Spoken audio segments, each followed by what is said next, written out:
بسم اللہ الرحمن الرحیم الحمد للہ رب العالمین والصلاة والسلام علی اشرف الانبیاء والمرسلین نبینا محمد وعلی آلہ وصحبہ اجمعین اما بعد. نعم یا شیخ. الحمد لله رب العالمين وصلى الله وسلم على محمد خاتم النبيين وعلى آله وصحبه أجمعين. اللهم اغفر لنا ولشيخنا وللحاضرين وللمسلمين أجمعين. قال المصنف الشيخ ابن عثيمين رحمه الله تعالى في كتابه عقيدة أهل السنة والجماعة: بسم الله الرحمن الرحيم. الحمد لله رب العالمين والعاقبة للمتقين ولا عدوان إلا على الظالمين وأشهد أن لا إله إلا الله وحده لا شريك له الملك الحق المبين وأشهد أن محمدا عبده ورسوله خاتم النبيين وإمام المتقين صلى الله عليه وعلى آله وأصحابه ومن تبعهم بإحسان إلى يوم الدين. نعم الحمدللہ. آج ہماری دوسری کلاس عقیدے کی ہے اور اس میں شیخ ابن عثیمین رحمہ اللہ کا رسالہ، مختصر سا رسالہ عقیدہ اہل السنہ والجماعہ. یہ شیخ رحمہ اللہ کا ایک مختصر سا رسالہ ہے اور اس کی شرح بھی شیخ نے خود بھی کی ہوئی ہے اور صوتیات میں بھی اس کی شرح موجود ہے یوٹیوب پہ. وہی بھائی اگر وہاں سے مراجعہ کرنا چاہے تو وہ بہترین شرح ہے. اس کے علاوہ اور بھی علماء نے اس رسالے کے اس کی شروحات کی بھی ہیں، بڑی اچھی شروحات ہیں. تو عقیدہ جو ہے علماء نے پہلے زمانے سے عقیدے کی تین قسمیں کی ہیں. عقیدہ توحید کی ہے، توحید کا کہہ سکتے ہیں کیونکہ توحید اس میں شامل ہے، عقیدے کا تعلق زیادہ توحید سے ہوتا ہے. تو توحید کے علماء نے تین قسمیں کی ہیں: توحید ربوبیت اور توحید الوہیت اور توحید اسماء و صفات. اور یہ تقسیم جو ہے اس کی دلیل اللہ رب العزت کے کلام مجید میں اللہ تعالیٰ فرماتے ہیں: رب السماوات والارض وما بینہما فاعبدہ واصطبر لعبادتہ هل تعلم له سمیا. ان میں تینوں توحید کا ذکر ہے. تینوں توحید اس آیت میں آ جاتی ہیں. ایک مختصر سی آیت ہے، اس میں تینوں توحید کا ذکر ہے. رب السماوات والارض وما بینہما، اللہ تعالیٰ آسمان و زمین کا مالک ہے اور جو اس کے درمیان میں ہے توحید کون سی ہے؟ ربوبیت ہے. وما بینہما فاعبدہ واصطبر لعبادتہ، یہ توحید الوہیت ہے، عبادت ہے. هل تعلم له سمیا، یہ توحید اسماء و صفات ہے. هل تعلم، کیا آپ جانتے ہیں اس کے علاوہ کوئی بہترین ناموں والا؟ تو یہ تینوں توحید کا اس میں ذکر ہے اس آیت میں. اس توحید کی اقسام میں کچھ لوگ کہتے ہیں کہ یہ بدعت ہے، یعنی تین قسمیں کر دینا: توحید الوہیت، توحید ربوبیت، توحید اسماء و صفات، یہ بدعت ہے. صحیح بات یہ کہ یہ بدعت نہیں ہے، کیونکہ تقسیم جو ہے یہ نبی علیہ الصلاۃ والسلام یا علماء نے جو تقسیم کی ہے یہ ایک توضیح کے لیے ہے، بیان کے لیے ہے. اور اس کا مقصد کیا تھا آگے آپ پڑھیں گے جب ہم لمبی بحث میں جائیں گے کہ کچھ لوگ توحید الوہیت کو نہیں مانتے تھے، کچھ توحید و اسماء و صفات کو نہیں مانتے تھے. تو اس وجہ سے علماء نے بیان اور توضیح کے لیے ان کی قسمیں کی ہیں. جس طرح نبی علیہ الصلاۃ والسلام کی حدیث ہے، جبرائیل علیہ الصلاۃ والسلام جب آئے تھے اللہ کے نبی کے پاس اور ان سے تین چیزوں کا پوچھا تھا: اسلام، ایمان، احسان. یہ بھی تقسیم ہے نا ایک قسم کی. یہاں پہ بھی آپ صلی اللہ علیہ وسلم نے سوال جبرائیل علیہ السلام نے کیا اور انہوں نے تقسیم کے ساتھ جواب دیے. اسلام کی اور شرح کی، ایمان کی اور شرح کی اور احسان کی اور شرح کی. تو یہ بھی تقسیم تھی نبی علیہ الصلاۃ والسلام سے. تو جو تقسیم علماء نے کی ہے ان توحید کی، عقیدے کی، توحید کی، یہ اسی طرح ہے جیسے ہم نماز میں کہتے ہیں یہ ارکان ہیں، یہ واجبات ہیں، یہ فرائض ہیں. اگر آپ واجب چھوڑ دو گے تو سجدہ سہو کرو گے، رکن چھوڑ دو گے تو آپ پوری رکعت لٹاؤ گے. تو یہ جو ہم نے کی ہیں جس میں فاسد ہے، اسی طرح صحیح ہے، باطل ہے، یہ بھی نبی علیہ السلام کے زمانے میں تو یہ چیز نہیں تھی. آپ نے جو فقہ میں 5 مسائل ہیں: واجب، مستحب، سنت، مباح، مکروہ، یہ بھی نبی علیہ الصلوۃ والسلام کے زمانے میں نہیں تھی. تو یہ بیان اور توضیح کے لیے ہے، یہ کوئی نئی چیز نہیں ہے دین میں. کوئی چیز نہیں ہے. کوئی بدعت اس کو کہتے ہیں کہ دین میں نئی چیز ہو، نئی ایجاد ہو دین میں، دنیا میں نہیں. ہمارے یہاں جو کہتے ہیں نا یہ پنکھا بھی لگے، اے سی لگا ہوا، یہ بدعت ہے. یہ کیمرہ لگائے، لائٹ لگائی، بدعت ہے. یہ بدعت نہیں ہے. بدعت اس کو کہتے ہیں جو دین میں نیا چیز ہو، نیا کام کیا گیا ہو. تو یہ کوئی نئی چیز نہیں ہے، نئی ایجاد نہیں ہے، بلکہ اس کو ایک واضح کیا گیا ہے، اس کو وضاحت کے ساتھ لائے گئے ہیں، جس طرح حدیثوں کو ایک باب کی طرف لائے ہیں، اصول فقہ کا جو ہے اصول فقہ کا علم درج ہوا ہے، اصول حدیث کا علم جو ہے اس کو مضبوط کیا ہے۔ تو یہ اسی طرح چیز ہے کہ علماء نے توحید کی قسمیں کی ہیں، اور 3 قسمیں کی ہیں: توحید ربوبیت، الوہیت اور اسماء و صفات۔ اچھا، جہاں تک تعلق ہے توحید ربوبیت کا، توحید ربوبیت کا کوئی بھی منکر نہیں ہے کہ اللہ تعالیٰ، توحید ربوبیت کا مطلب کہ اللہ تعالیٰ مالک ہے، خالق ہے، رازق ہے، رزق دیتا ہے، اس نے یہ چیزیں پیدا کی ہیں، آسمان و زمین کو پیدا کی، توحید ربوبیت ہے۔ توحید ربوبیت کا کوئی منکر نہیں ہے، لیکن کچھ یعنی اس کو کہتے ہیں نا، سچ میں کوئی منکر نہیں ہے، اوپر سے منکر ہے۔ فرعون وہ کہتا تھا کہ ما علمت لکم من الہ غیری، اپنی قوم کو کہتا تھا کہ مجھے میرے علاوہ کوئی الہ پتہ ہی نہیں ہے جو میں جانتا ہوں جس کو، یعنی میں ہی تمہارا الہ ہوں، الوہیت کا دعویٰ کرتا تھا۔ لیکن اللہ تعالیٰ اسی کے بارے میں فرماتے ہیں وَجَحَدُوا بِهَا وَاسْتَيْقَنَتْهَا أَنفُسَهُمْ ظُلْمًا وَعُلُوًّا، وَجَحَدُوا بِهَا وَاسْتَيْقَنَتْهَا أَنفُسُهُمْ، انکار تو کر رہا ہے لیکن وَاسْتَيْقَنَتْهَا أَنفُسُهُمْ، لیکن اس کی جان کو یہ یقین ہے کہ اوپر ایک الہ ہے، اوپر ایک رب ہے۔ اسی طرح اللہ تعالیٰ موسیٰ علیہ السلام نے جب ان کے دربار میں تھے تو موسیٰ علیہ السلام نے کہا لقد علمت ما انزل هؤلاء الا رب السماوات والارض بصائر، تو جانتا ہے کہ یہ چیزیں پیدا کرنے والا رب السماوات والارض وما بصائر، وہ آسمان و زمین کا خالق ہے۔ تو اس پہ فرعون نے انکار نہیں کیا تھا، تو اس کا مطلب ہے وہ جانتا تھا کہ ایک الہ ہے، لیکن اوپر سے متکبرن تکبر کی وجہ سے اور عناد کی وجہ سے وہ ربوبیت کا انکار کرتا تھا، الہ کا انکار کرتا تھا۔ لیکن اس کے جان میں وجحدوا بها واستيقنتها انفسهم، اس کی جان کو یقین تھا، اس کو پکا یقین تھا کہ الہ موجود ہے۔ تو توحید ربوبیت کا کوئی منکر نہیں ہے، ٹھیک ہے، ایک چیز یہ ہو گئی۔ توحید الوہیت کا یعنی جو توحید ربوبیت کا آج کے زمانے میں آپ جس کو منکر پائیں گے نا، وہ خلاف الفطرہ ہوگا۔ آپ تو کہیں گے کہ بنی آدم نہیں ہے، کیونکہ یہ چیز فطرت کے خلاف ہے۔ آپ کسی کافر سے بھی کہیں نا، کافر کو دیکھیں کہ وہ دعا مانگتا ہے، جب اس کو کوئی پریشانی آتی ہے وہ کدھر دیکھتا ہے؟ یعنی وہ مانتا نہیں ہے رب کو، وہ عبادت نہیں کرتا، لیکن جب اس کو کوئی پریشانی ہے تو ٹھنڈے سانس کدھر دیکھتا ہے؟ اوپر دیکھتا ہے۔ مطلب جانتا ہے نا کہ اوپر کوئی فطرت ہے، انسان کی فطرت ہے، جانتا ہے کہ کوئی بچے سے آپ پوچھیں اللہ کدھر ہے، وہ بتائے گا آسمان پہ یا موجود ہے۔ تو توحید ربوبیت کا منکر کوئی نہیں ہے، لیکن جو انکار کرے گا آپ اس پہ دعویٰ کر سکتے ہیں کہ یہ جاہل اور اس کا دماغ نہیں ہے، یہ بنی آدم میں سے نہیں ہے، کیونکہ بنی آدم کی فطرت کے خلاف ہے کہ یہ انسان ربوبیت کے، اللہ تعالیٰ کی ربوبیت کا انکار کرے۔ جہاں تک بات ہے توحید الوہیت کی، توحید عبادت صرف اللہ تعالیٰ کے لیے خاص ہے۔ نظر، دعا، سجدہ، نماز، ہر چیز، ہر عبادت جس لفظ پہ آپ عبادت کا اطلاق کریں گے نا، وہ کسی اور کی طرف کرنا، کسی اور کے لیے کرنا وہ شرک ہے۔ تو ہر عبادت اللہ تعالیٰ کے لیے ہے، یہ توحید الوہیت ہے، یہ توحید عبادت ہے۔ اس کے منکرین سمجھدار لوگ تھے، توحید الوہیت کا انکار کرنے والے بڑے ہی سمجھدار لوگ تھے، جس میں سے سب سے پہلے مشرکین مکہ، ابو لہب، ابو جہل، بڑے سمجھدار لوگ تھے۔ یہ امیہ، یہ بڑے ہی سمجھدار دہات العرب تھے، جن کے ہاں عرب کے ہاں ان کا نام تھا زکوٰۃ میں، ان کی چلاکی میں، اتنے ذہین لوگ تھے، لیکن انکار کیا توحید الوہیت کا۔ تو توحید الوہیت میں اچھے بھلے ذہین لوگ بھی انکار کرتے ہیں، لیکن توحید ربوبیت کا کوئی منکر نہیں ہے، چاہے وہ مشرکین مکہ ہو، چاہے وہ فرعون ہو، چاہے وہ حامان ہو، جو بھی ہو، اور جو انکار کرے گا وہ خلاف الفطرہ چیز کرے گا۔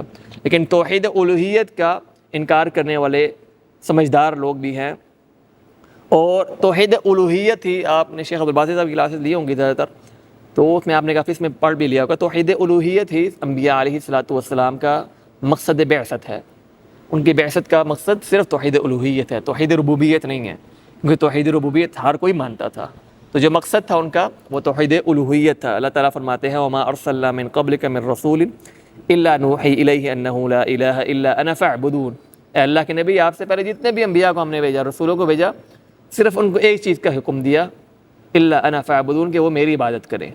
تو یہ انبیاء کے بعثت کا سبب تھا، ایک ہی سبب تھا، اللہ تعالیٰ کی عبادت۔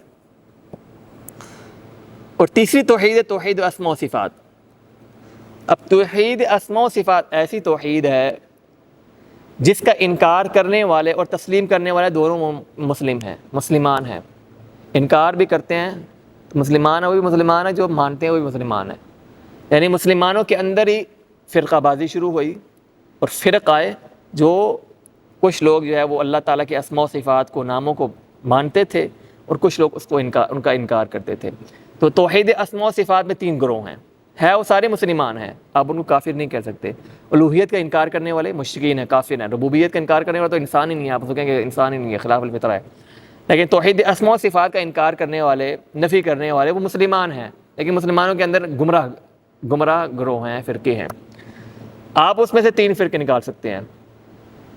ایک معطلہ، جو اللہ تعالیٰ کی اسماء و صفات کی تعطیل کرتا ہے، یعنی انکار کر دیتا ہے، نفی کر دیتا ہے، ختم کر دیتا ہے کہ بھائی ہے ہی نہیں ہے، چیز ہے ہی نہیں ہے.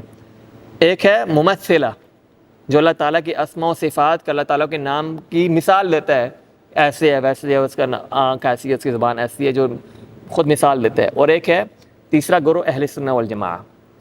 جو اہل سنہ والجماعہ کا گروہ ہے، ان کا ایک الگ نظریہ ہے اللہ تعالیٰ کی توحید اسماء کا. یہ آگے آپ جا کے مفصل پڑھیں گے، لیکن آپ بس اتنا یاد رکھیں 3 گروہ ہیں توحید اسماء و صفات میں: معطلہ، ممثلہ اور اہل سنہ والجماعہ. یہ 3 گروہ ہیں توحید و اسماء و صفات میں، اور تینوں ہی مسلمان ہیں. ٹھیک ہے، تینوں ہی مسلمان ہیں. اچھا، مصنف رحمہ اللہ فرماتے ہیں الحمدللہ رب العالمین. الحمد اللہ تعالیٰ کی تعریف ہے، اور حمد اور مدح میں ہم نے پہلے بھی پڑھا تھا کہ حمد وہ ہوتی ہے جس کو انسان دل سے پسند کرتا ہے. یہ نہیں کہ آپ اوپر سے اس کی تعریف کر رہے ہیں اور اندر سے بغض ہو، عناد ہو، کراہت ہو، یہ نہیں ہوتا. اور مدح وہ ہوتی ہے جو آپ اوپر سے تعریف کر رہے ہو لیکن اندر سے آپ کے لیے محبت نہ ہو اس بندے کے لیے. جس طرح شعراء حکمرانوں کے لیے کرتے ہیں، ان کی تعریف، شاعر پڑھتے ہیں، اندر سے ان کی محبت نہیں ہوتی، مال و دولت کے لیے وہ مدح کرتے ہیں. لیکن حمد وہ ہوتی ہے جو اندر سے انسان محبت کرتا ہے اور ظاہر بھی کرتا ہے، دونوں چیزیں ہوتی ہیں. تو یہ اللہ تعالیٰ کے لیے حمد ہے، نہ کہ مدح. الحمدللہ رب العالمین والعاقبۃ للمتقین. عاقبت یعنی انتہا جو بہتری ہے وہ متقین کے لیے ہے. اس لیے انسان کو چاہیے صبر کرے، پریشانیوں پہ، مصیبتوں پہ صبر کرے، کیونکہ عاقبت جو ہے، انجام آخر متقین لوگوں کے لیے ہوتا ہے. جو اچھا انجام ہوتا ہے وہ متقین کے لیے ہوتا ہے. مالکی کیا ہے؟ والعاقبۃ للمتقین ولا عدوان الا على الظالمين. آگے واشهد ان لا اله الا الله. دوبارہ سے پڑھنا الحمدللہ سے. الحمد لله رب العالمين والعاقبة للمتقين ولا عدوان إلا على الظالمين وأشهد أن لا إله إلا الله وحده لا شريك له الملك الحق المبين. نعم. اچھا، الملک، ملک جو ہے ملک المالک، اور اللہ تعالیٰ کے لیے ملکیت جو ہے وہ دنیا سے پہلے آخرت کی ہے. کیونکہ دنیا کی جو ملکیت ہے یا ملوکیت ہے، وہ انسان کبھی کبھی کہتا ہے کہ ہر ملک کا بادشاہ ہے، سعودیہ کا الگ بادشاہ، پاکستان کا الگ بادشاہ ہے. لیکن خاص طور پہ جہاں پہ اللہ تعالیٰ کی ملکیت ظاہر ہوگی وہ قیامت کے دن ہے. اس لیے اللہ تعالیٰ نے سورۃ الفاتحہ میں یوم الدین کا ذکر فرمایا. مالک یوم الدین، وہ مالک ہے یوم الدین، قیامت کے دن کا. وہاں پہ اللہ تعالیٰ نے اپنی ملکیت قیامت کے دن سے اس لیے جوڑی کہ وہاں پہ کسی اور کی ملکیت نہیں ہوگی. لمن الملک اليوم للہ الواحد القہار. اللہ تعالیٰ پوچھے گا کس کی ملکیت ہے آج کے دن، پھر خود فرمائے گا للہ الواحد القہار. تو اس لیے اللہ تعالیٰ کی ملکیت قیامت کے دن ظاہر ہوگی. الحق ضد الباطل، الحق ضد الباطل، اور وہ اسی طرح ضد اللعب واللہو. حق جو ہے اس کی ضد باطل ہے، اسی طرح اس کی ضد لعب اور لہو بھی ہے. اور الحق کا مطلب ہے هو الثابت الجدیر بالامر. اللہ تعالیٰ کے لیے الوہیت، ربوبیت، وہ اس کا مستحق ہے. اور ذالک بان اللہ هو الحق وان ما يدعون من دونه هو الباطل. اللہ تعالیٰ ہی حق ہے اور اس کے علاوہ جس کو پکارتے ہیں مشرکین مکہ یا اور لوگ، وہ باطل ہے. تو اللہ تعالیٰ کے سوا جو بھی چیز معبود، عبادت جس کی جائے گی وہ باطل ہے. اللہ تعالیٰ ہی الحق ہے. المبین، مبین یعنی واضح، جو واضح ہو. اسی طرح اللہ تعالیٰ اپنے بارے میں اللہ تعالیٰ فرماتا ہے قد بینا الآیات لقوم یوقنون. تو اپنے آپ کو بینا یعنی تبیین سے ہے، واضح سے ہے. اللہ اسلام کو واضح کرتا ہے، خود بھی وہ واضح ہے. دونوں چیزیں اس میں آ جاتی ہیں. الخاتم، خاتم النبیین، آخری نبی. اور اچھا آخری نبی علیہ الصلوۃ والسلام، تو عیسیٰ علیہ السلام کی نبوت کیا، اس کا کیا بنے گا جو آخری زمانے میں آئیں گے؟ وہ نبی علیہ السلام کی امتی ہی امتی ہوں گی، یعنی نبی علیہ الصلوۃ والسلام کا ہی دین جو ہے وہ لے کے آئیں گے، اس لیے ان کی نبوت نہیں ہوگی، وہ نبی علیہ الصلوۃ والسلام کا ہی دین لے کے آئیں گے۔ اچھا ابو العالیہ وصلی اللہ علی نبینا کیا واشہد اللہ واشهد ان محمدا عبده ورسوله خاتم النبیین وامام المتقین صلی اللہ علیہ وعلی آلہ واصحابہ۔ نعم صلی اللہ علیہ وعلی آلہ، اللہ تعالیٰ کی طرف سے صلاۃ، جو ہم نے پہلے بھی پڑھا تھا، ابو العالیہ رحمہ اللہ فرماتے ہیں صلاۃ اللہ علی عبدہ ان یذکرہ فی الملأ الاعلی بالثناء والمدح۔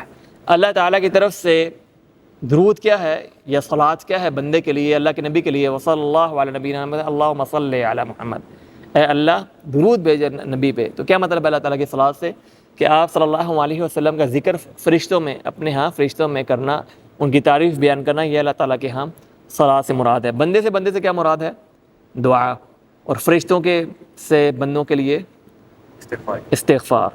استغفار۔ فرشتوں سے بندوں کے لیے صلاۃ کا مطلب استغفار ہے، مغفرت دعا کرتے ہیں، اور بندے کے لیے صلاۃ سے مراد جو ہے وہ دعا ہے، اور اللہ تعالیٰ کا بندے کے لیے صلاۃ سے مراد اس کا خیر کا ذکر کرنا اپنے ہاں فرشتوں کے ہاں۔ اچھا صلی اللہ وعلی آلہ واصحابہ، یہاں پہ آل جو ہے، آل یہاں پہ بڑا جو ہے مسئلہ بنتا ہے۔ آل، اگر آل جو ہے نا آپ جہاں پہ بھی پڑھے درود و سلام میں، اگر آل جو ہے وہ اکیلا بس جو ہے نا ذکر ہو، تو اس سے مراد نبی علیہ الصلوۃ والسلام کے اقربا، نبی علیہ الصلوۃ والسلام کے صحابہ، اور نبی علیہ الصلوۃ والسلام کے اتباع قیامت تک، یہ تینوں گروہ شامل ہیں۔ آپ کے آل قرابت، آپ کے قرابت اہل و عیال، اور آپ کے صحابہ، اور آپ کے متبعین جو قیامت تک ہیں، یہ تینوں گروہ اس میں آل میں شامل ہیں۔ یہاں سے مراد یہ نہیں لیجیے کہ ہرگز کہ یہاں پہ آپ صلی اللہ علیہ وسلم کی قرابت ہی شامل ہے۔ اگر آل اور اصحاب ذکر ہوں، اتباع ذکر نہ ہوں، تو وہاں سے آل سے مراد آپ صلی اللہ علیہ وسلم کی آل قرابت اور صحابہ اکرام اور اتباع۔ اصحاب سے مراد صحابہ ہو گئے، اور آل سے مراد آپ صلی اللہ علیہ وسلم کے اقرباء اور متبعین سارے، اور اصحاب سے مراد صحابہ۔ اگر تینوں ذکر ہو جائے، آل و اصحابہ و اتباعہ، ٹھیک ہے، یہاں پہ تینوں ہیں، وعلی آلہ واصحابہ ومن تبعہم، ہاں من تبعہم، تو آل سے مراد آپ صلی اللہ علیہ وسلم کی، یہاں پہ آل سے مراد آپ صلی اللہ علیہ وسلم کے اہل و عیال، اقرباء۔ اور آپ کے اقرباء میں سے یاد رکھیے کہ آپ کے اقرباء میں سے وہ لوگ شامل نہیں ہیں جو کافر ہیں۔ اس میں ابو لہب آپ صلی اللہ علیہ وسلم کے اقرباء میں سے ہے، لیکن وہ اس دعا میں اس کا ذکر، اس کا نام نہیں ہے، جس طرح شاعر فرماتا ہے آل النبی ہم اتباع ملتہ من الاعاجم والسودان والعرب لم يكن آلہ الا قرابته صلی المصلی علی الطاغی ابی لہب۔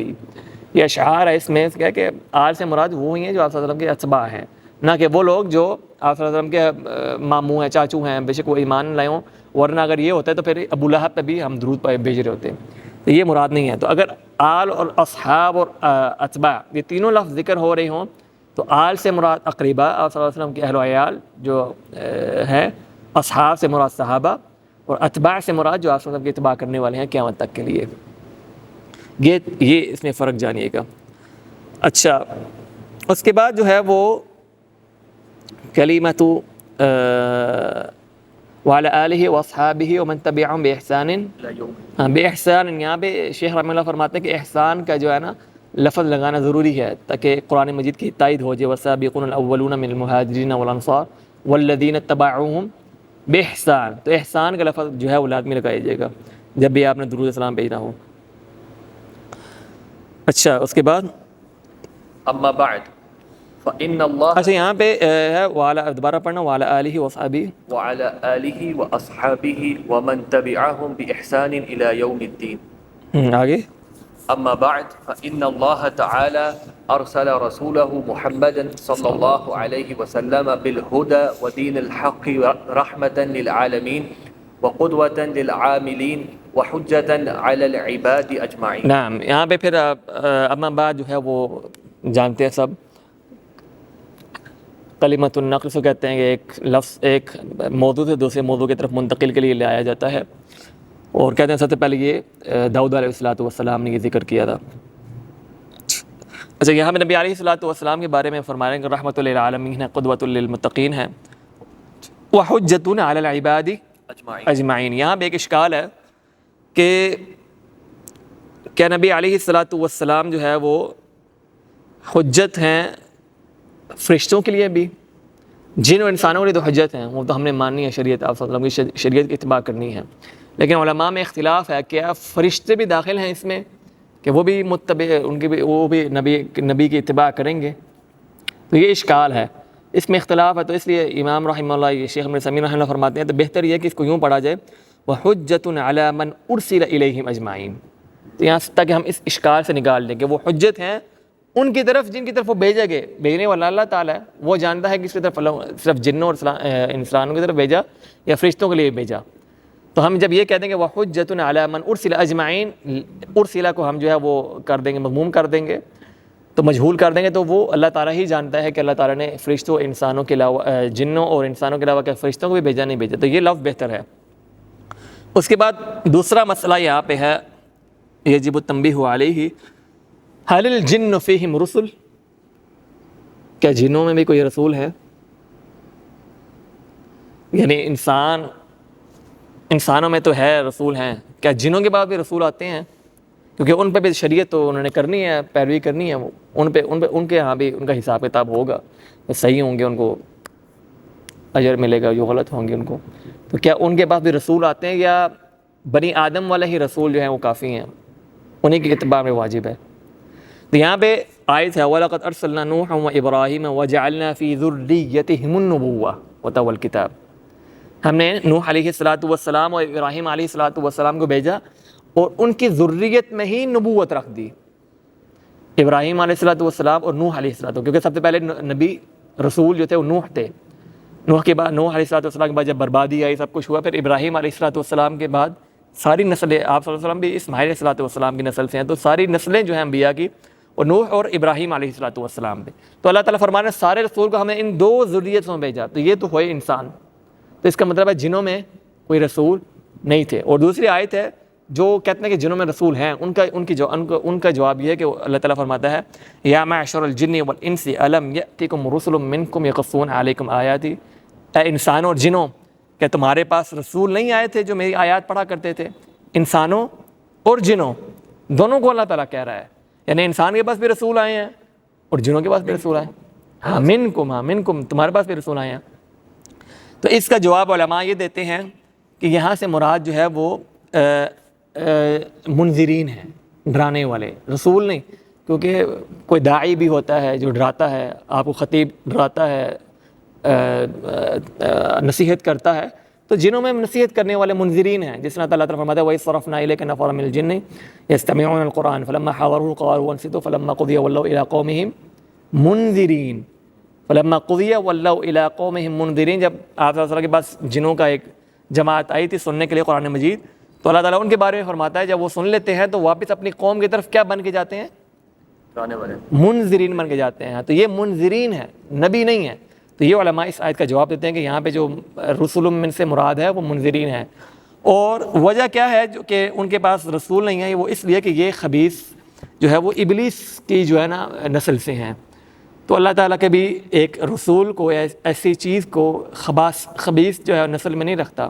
اب وہ الگ بات ہے کہ اس خبیث نسل میں ایک اچھے جن بھی ہیں، برے جن بھی ہیں، لیکن اصل جو ان کی آ رہی ہے وہ تو شیطان ہے نا، شیطان کی نسل سے آگے یہ جن کر رہے ہیں، لیکن آدم علیہ الصلوۃ والسلام دیکھ نبی تھے تو ان کی نسل سے ہم نبوت نکلی، لیکن ایک ابلیس کی نسل سے نبوت نہیں نکل سکتی ہے، تو اس لیے اللہ تعالیٰ نے جنوں کی نسل میں نبوت نہیں رکھی۔ یہاں تک اتفاق کرتے ہیں، آج کل جو ہے انہوں نے پکڑا تھا مجھے پھر اگلی بار انشاءاللہ شروع کریں گے یہاں سے۔ وصلی اللہ علی نبینا محمد وعلی آلہ وصحبہ اجمعین۔